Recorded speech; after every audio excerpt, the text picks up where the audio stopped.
आज मुरादाबाद में केंद्रीय गृह मंत्री अमित शाह भी जमकर अखिलेश यादव पर बरसे। काले धन से लेकर अपराध तक को लेकर तब की सरकार यानी समाजवादी पार्टी की सरकार को उन्होंने निशाने पर लिया। देखिए हमारी ये रिपोर्ट। जन सैलाब जो दिखाई पड़ता है वो बताता है कि यूपी में फिर से लगातार चौथी बार भारतीय जनता पार्टी जीतने वाली है। इस सपा बसपा सपा ये बुआ बबुआ 15 साल राज करे। 15 साल क्या हालत करा था हमारा पश्चिमी उत्तर प्रदेश का। यहां से लोग पलायन होने लगे थे।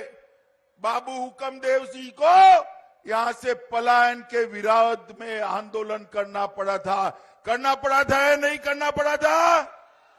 जोर से बोलिए, करना पड़ा था या नहीं करना पड़ा था? आज पलायन करने वाले पलायन कर गए हैं। जनता को डरने की जरूरत नहीं है। ये हाथी और साइकिल वालों ने भ्रष्टाचार की नोटों से बोरे भरने के अलावे कोई काम नहीं किया। विकास का काम भारतीय जनता पार्टी ने किया है। मैं अखिलेश जी को पूछना चाहता हूं, अखिलेश बाबू, उत्तर प्रदेश की जनता आपको हिसाब मांगती है। आप बताइए, आपके शासन में कितने दंगे हुए थे? जवाब नहीं देते। उत्तर प्रदेश के मुख्यमंत्री योगी आदित्यनाथ ने एक बार फिर काले धन को लेकर विरोधियों पर करारा वार किया। योगी आदित्यनाथ विकास के कामों की अनदेखी को लेकर भी समाजवादी पार्टी और बहुजन समाज पार्टी पर लगातार निशाना साध रहे थे। मैं आज पूछना चाहता हूं, सरकार तो वही है, चेहरे बदले। 2017 के पहले प्रदेश के अंदर क्यों नहीं होता था? कारण साफ था, गरीब का पैसा कहां जाता था? उस समय की सरकार में जो लोग बैठे हुए थे, गरीब का पैसा हड़प जाते थे। और आज वही गरीब का पैसा दीवालों से निकलते हुए आपने पिछले 4 दिनों के अंदर देखा होगा। जेसीबी लगा करके पैसा निकाला जा रहा है, क्योंकि इन लोगों ने गरीब का पैसा लूट करके घरों में रख दिया था। आज तो प्रदेश में कोई दंगा नहीं कर सकता। आज तो कोई प्रदेश में अराजकता नहीं पैदा कर सकता। आज सभी दंगाइयों को मालूम है, अगर दंगा करेंगे तो 7 पीढ़ियां भरपाई करते करते थक जाएंगी, नहीं फिर। और इसलिए दंगा नहीं होता है। पिछली सरकारों ने आस्था के साथ कितना खिलवाड़ किया था। पर्व और त्योहार आते थे, दंगा शुरू हो जाता था। पिछली सरकारों के समय में जन्माष्टमी हो, रामनवमी हो, दीपावली हो, विजयादशमी हो, कोई पर्व और त्योहार आता था, दंगे शुरू हो जाते थे। लेकिन आज तो दंगे नहीं हो रहे हैं। आज तो खुशहाली है, शांति और सौहार्दपूर्ण माहौल में पर्व और त्योहार मनाए जा रहे हैं। हर व्यक्ति सुरक्षित है, हर बहन और बेटी भी अपने आप को सुरक्षित महसूस कर रही है। उत्तर प्रदेश में विधानसभा चुनाव का ऐलान 5 जनवरी के बाद होगा। आज चुनाव आयोग ने एक प्रेस कॉन्फ्रेंस में चुनाव की तैयारियों का पूरा ब्यौरा दिया। चुनाव आयोग के मुताबिक 5 जनवरी को फाइनल मतदाता सूची जारी होगी, जिसके बाद चुनाव की तारीखों का ऐलान होगा। चुनाव आयोग ने यह भी कहा कि सभी राजनीतिक दलों ने बातचीत के दौरान चुनाव वक्त पर करवाने की बात कही है। हालांकि कुछ राजनीतिक दल रैलियों की संख्या कम करने के पक्ष में रहे हैं। चुनाव आयोग ने यह भी आश्वासन दिया, यह भरोसा दिलाया कि विधानसभा चुनाव के दौरान कोविड नियमों का पूरा ख्याल रखा जाएगा। जो राजनीतिक दलों ने जो विभिन्न बिंदु उठाए गए थे, उसके बारे में बताना चाहूंगा कि सभी राजनीतिक दलों के प्रतिनिधियों ने ये हम लोगों को बताया कि कोविड प्रोटोकॉल का पालन करते हुए समय पर चुनाव होने चाहिए। तो सबसे प्रथम सभी दलों ने without any difference of opinion सभी ने कहा कि कोविड को ध्यान में रखते हुए समय पर चुनाव कराए जाए। कुछ दलों के प्रतिनिधियों ने दिन के समय बिना कोविड नियमों का पालन किए हुए चुनावी रैलियों के प्रति अपनी चिंता जाहिर की। साथ ही रैलियों की संख्याओं को नियंत्रित करने की भी मांग की। उन्होंने ये भी सुझाव दिया कि घनी आबादी वाले पोलिंग स्टेशंस को खुले स्थानों में किया जाए ताकि कोविड प्रोटोकॉल का पालन करते हुए मतदान संपन्न हो सके। 86% लोगों को यूपी में पहली डोज लग चुकी है वैक्सीनेशन की और 49% लोगों को सेकंड डोज भी लग चुकी है, यानी कि रफली 50% लोग यहां पर फुल्ली वैक्सीनेटेड हैं। और ये भी हमें आश्वासन दिया गया है कि 15-20 दिन के अंतर्गत सभी एलिजिबल लोगों को और जो यहां पर अवेलेबल हैं उनको पहली डोज सबको लग जाएगी। हम लोगों ने आदेश दिए हैं कि इसको फौरन ही कार्यवाही की जाए और इस वैक्सीनेशन को बढ़ाया जाए, जिससे कि जल्दी से जल्द एटलीस्ट 100% लोग should be absolutely with A first dose and all eligible should be given the second dose also. देश में कोरोना ने एक बार फिर डराना शुरू कर दिया है। केस बड़ी तादाद में बढ़ते जा रहे हैं और इतनी तेजी से बढ़ोतरी हो रही है कि इसे कई डॉक्टर तीसरी लहर की दस्तक मान भी रहे हैं। दिल्ली से लेकर मुंबई तक एक दिन में केस में लगभग 80% से ज्यादा की बढ़ोतरी दिखी। कोरोना के इन केसेस के बाद राज्य फिक्रमंद है और एक्शन मोड में है इस समय। देखिए ये रिपोर्ट।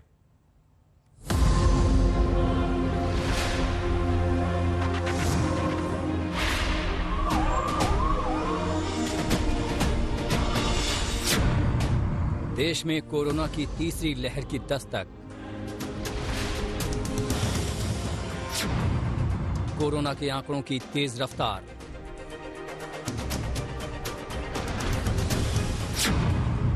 बुधवार की बढ़ोतरी ने डरा दिया। पाबंदियों से आगे अब सख्ती का दौर। देश में कोरोना ने एक बार फिर पलटवार कर दिया है। बुधवार को जो आंकड़े आए वो कई महीनों के बाद ऐसा संकेत दे रहे हैं कि कुछ राज्यों में कोरोना की तीसरी लहर ओमिक्रॉन वेरिएंट पर सवार होकर दस्तक दे चुकी है। महाराष्ट्र की कोरोना टास्क फोर्स ने तो मान भी लिया है कि वहां कोरोना की तीसरी लहर आ चुकी है। दिल्ली और गुजरात समेत कुछ और राज्यों में कोरोना ने डरा दिया है। देश में बुधवार को कोरोना के कुल 13,000 से ज्यादा नए केस सामने आए, जो 7 दिन में सबसे बड़ी बढ़ोतरी है। सबसे ज्यादा प्रभावित राज्यों में दिल्ली, महाराष्ट्र, गुजरात, कर्नाटक, पश्चिम बंगाल और झारखंड हैं। सबसे पहले महाराष्ट्र की बात करते हैं। यहां बुधवार को 3,900 केस सामने आए। इसके एक दिन पहले मंगलवार को यह आंकड़ा 2,172 और सोमवार को 1,426 था। एक दिन में बढ़ोतरी हुई 81.62%।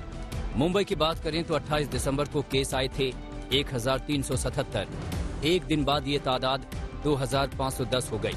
बढ़ोतरी रही 82% से ज्यादा। जहां जहां भीड़ हो रही है, फिर वो मैरिजेस हो, फिर वो मॉल्स हो, तो रेस्टोरेंट्स हो, सेलिब्रेशंस हो, तो ये अपने को रोकने का काम या उसमें निश्चित तौर पर संख्या कम हो या संक्रमण नहीं हो, इसके जो भी सॉल्यूशंस हो सकते हैं वो हम निश्चित तौर पर करेंगे, क्योंकि संक्रमण रोकना है। दिल्ली के हालात भी खराब हैं। यहाँ तमाम एहतियात के बाद भी केस लगातार बढ़ रहे हैं।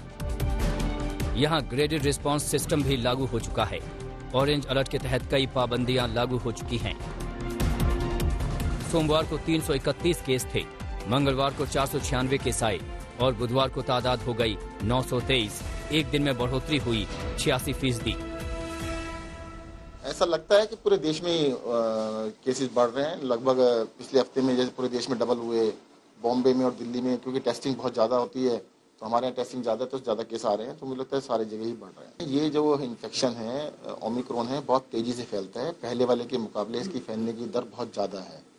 बट दूसरा ये है कि इसकी जो सीवियरिटी है बहुत कम है, हॉस्पिटलाइजेशन बहुत कम है। देखो कल 923 लोग एडमिट, 923 लोग पॉजिटिव आए, परंतु डेथ 0 है। गुजरात में भी आंकड़े तेजी से बढ़ रहे हैं। मंगलवार को 394 केस सामने आए, जबकि बुधवार को 548। बढ़ोतरी रही 71.89%। केरल में सोमवार को 1,636 केस थे, मंगलवार को 2,474 केस आए और बुधवार को ये तादाद सीधे 2,846 हो गई। इस तरह 2 दिन के भीतर बढ़ोतरी हुई करीब 74%। कर्नाटक में 3 दिन का आंकड़ा देखिए। सोमवार को 289 केस आए, मंगलवार को 356 और बुधवार को 566। पश्चिम बंगाल में सोमवार को 439 केस आए, मंगलवार को 752 और बुधवार को तादाद 1,089 रही। झारखंड में भी 3 दिन में केस 138, 155 और 344 रहे। कोरोना के कुल केस तो फिक्र की वजह हैं ही, लेकिन इसके साथ साथ ओमिक्रॉन के बढ़ते मामलों ने भी फिक्र बढ़ा दी है। ओमिक्रॉन के कुल केस की तादाद बढ़कर 961 हो गई है। ओमिक्रॉन के मामले में भी दिल्ली और महाराष्ट्र सबसे ज्यादा प्रभावित राज्य रहे, जहां इस वेरिएंट के केस लगातार बढ़ रहे हैं।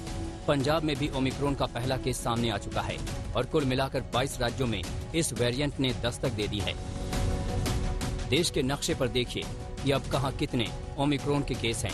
सबसे ज्यादा 263 केस दिल्ली में हैं। इसके बाद महाराष्ट्र दूसरे नंबर पर है, जहां 252 केस हैं। गुजरात में 97 केस मिल चुके हैं, जबकि राजस्थान में ओमिक्रॉन के केस 69 हैं, केरल में 65 और तेलंगाना में 62 ओमिक्रॉन केस आ चुके हैं। कोरोना के खतरे को देखते हुए राज्य एक के बाद एक पाबंदियां लगा रहे हैं। तीसरी लहर के खतरे के बीच अब एहतियात ज्यादा जरूरी हो गया है। ब्यूरो रिपोर्ट, आज तक। सभी राज्य सरकारें अपने स्तर पर तीसरी लहर की तैयारी में जुटी हैं। दिल्ली सरकार ने छोटे बच्चों के लिए एक स्पेशल आइसोलेशन सेंटर तैयार किया है। आज तक की टीम ने इस बच्चों के आइसोलेशन सेंटर का जायजा लिया। इस वक्त हम मौजूद हैं यमुना स्पोर्ट्स कॉम्प्लेक्स के भीतर और यहाँ पर हम आपको ऐसा आइसोलेशन सेंटर दिखाने जा रहे हैं जहाँ खास तौर से छोटे बच्चों के इलाज का इंतजाम किया गया है। सामने आप तस्वीर देखिए, ऐसा लगेगा आपको कि आप किसी क्लासरूम में आ गए हैं, लेकिन ये क्लासरूम नहीं है, ये आइसोलेशन सेंटर है। अगर बच्चों को जो बीमार हैं, जिनको यहाँ पर आइसोलेशन में रहना पड़े, तो उनका जो मानसिक एक जो हमने नोटिस किया है कि बच्चे बहुत जल्दी हताश हो जाते हैं। वो ज्यादा बीमार नहीं भी हैं, तब भी उनको एक जगह पर रखना अपने आप में एक बहुत बड़ा चैलेंज है। तो बच्चे यहाँ पर जो गंभीर रूप से बीमार नहीं है, जिनको आइसोलेशन करने की जरूरत है ताकि वो दूसरे लोगों को संक्रमित ना करें, उनको एक ऐसा एनवायरनमेंट दिया जा सके कि उनको ये लगे कि वो एक प्लेग्राउंड में ही है। सेंटर के भीतर अब तक सिंगल बेड दिखा होगा, लेकिन यहाँ पर 2 बेड हमें एक साथ नजर आ रहे हैं। इसका मकसद क्या है ये बताने के लिए यहाँ पर जो तमाम व्यवस्था की है डॉक्टर्स फॉर यू ने, उसके चेयरमैन डॉक्टर रजत जैन हमारे साथ हैं। ये बताइए डॉक्टर साहब कि क्या मकसद है और किस तरह की तैयारियां यहाँ पर? देखिए, एक चीज़ जो हमने नोटिस की अपने एक्सपीरियंस के साथ कि अगर किसी बच्चे को एडमिट करने की ज़रूरत पड़ती है या किसी ऐसी मदर को एडमिट करने की ज़रूरत पड़ती है जिसके साथ एक छोटा बच्चा है जो घर पे नहीं रह सकता, तो एक सिंगल बेड पर उसको रखना थोड़ा सा प्रॉब्लमेटिक हो जाता है। और क्योंकि ये डॉर्मेटरी काइंड ऑफ फैसिलिटीज़ हैं, इंडिपेंडेंट बेड्स नहीं है, तो हमने ये डबल बेड की फैसिलिटी बनाई है ताकि अगर 2 मतलब मदर और बच्चे को भी यहाँ पर एक साथ एडमिट करना पड़े तो उसके पास कम से कम एक इतनी जगह हो कि वो कंफर्टेबली यहाँ पर बैठ सके, रात को सोना की जरूरत पड़े तो सो भी सके। यहाँ ये जो आप देख पा रहे हैं पाइप कनेक्शन, ये ऑक्सीजन का कनेक्शन है। 24 घंटे डॉक्टर रजत यहाँ पर ऑक्सीजन की सुविधा होगी। और बाहर हमने देखा कि आपने ऑक्सीजन प्लांट भी तैयार कर लिया है, उसकी क्या क्षमता है? जी, 4 ऑक्सीजन प्लांट हैं यहाँ पर, 500 लीटर ईच कैपेसिटी के, तो यानी कि लगभग 2000 लीटर पर मिनट ऑक्सीजन है जो ये पाइप के थ्रू यहाँ पर आ रही है। तो अगर आप ये मान के चलिए कि हर मरीज को 5 लीटर पर मिनट की ऑक्सीजन कॉन्टिन्यूसली भी चाहिए, तो 400 बेड तो हमारे ऑक्सीजन प्लांट के थ्रू ही यहाँ पर ऑक्सीजन आ जाएगा। तस्वीरों में दिखाते हैं यहाँ पर ऑक्सीजन कंसंट्रेटर भी रखे हुए हैं, ऑक्सीजन सिलेंडर भी मौजूद है, जैसा कि हर आइसोलेशन सेंटर में देखा जाता है। और साथ ही साथ 24 घंटे पाइपलाइन के जरिए ऑक्सीजन की सप्लाई। 800 बेड्स तक तो यहाँ पर बहुत आसानी से बनाए जा सकते हैं।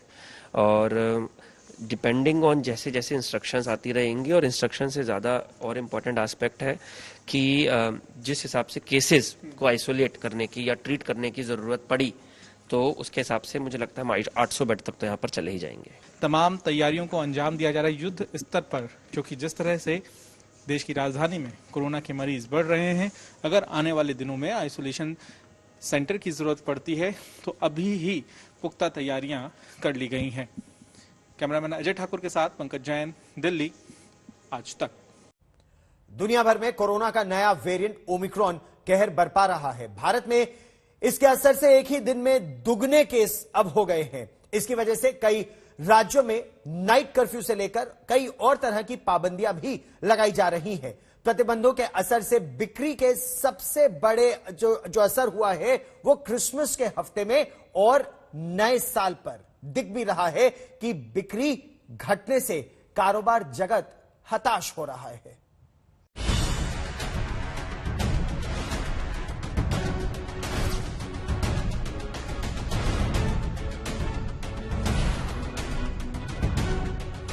ओमिक्रॉन के असर से देश के कई राज्यों में प्रतिबंधों की शुरुआत हो गई है। देश की राजधानी दिल्ली से लेकर कारोबारी कैपिटल मुंबई तक नए साल के जश्न पर रोक लग गई है। नाइट कर्फ्यू शुरू हो गया है, जिससे लोगों की आवाजाही प्रभावित हुई है और सबसे पहले रिटेल कारोबार पर संकट मंडराने लगा है।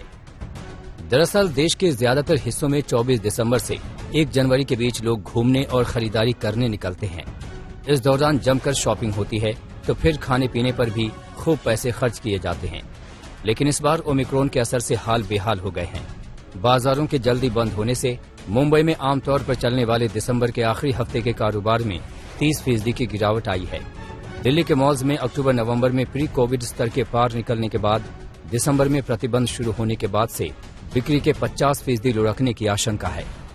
कर्नाटक में भी महज 2 घंटे के कारोबारी नुकसान से बिक्री में 10 से 15% की गिरावट आने का खतरा है।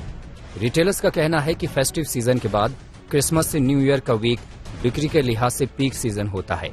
ऐसे में इसी हफ्ते में ओमिक्रॉन के अटैक की वजह से उन्हें बड़ा नुकसान हो रहा है। 13 में से 6 इंडिकेटर्स नेगेटिव की तरफ जाते हैं, जो ये दर्शाते हैं कि दिसंबर के अंदर जो इकोनॉमिक गतिविधियां थी वो फॉल करती हैं। और यहीं साथ ही साथ ये भी देखा जाता है कि अगर 21-22 और 22-23 के अंदर ग्रोथ नहीं आएगी 6-6.5% के आसपास, जिसके की चांसेस थोड़े से डिफिकल्ट हैं, based on widening of the span of vaccination boosters doses. अगर बूस्टर डोजेस जाती हैं और बच्चों की जो वैक्सीनेशन है उनकी तरफ जाते हैं तो ही शायद इकोनॉमिक गतिविधियों में एक रफ्तार आए। कोरोना के हर वेरिएंट के वार की शुरुआत रिटेल कारोबार से होती है। ऐसे में रिटेलर्स एसोसिएशन ऑफ इंडिया यानी RAI को आशंका है कि रिटेल कारोबार में दूसरी लहर के बाद आई तेजी की रफ्तार ओमिक्रॉन के असर से धीमी हो सकती है।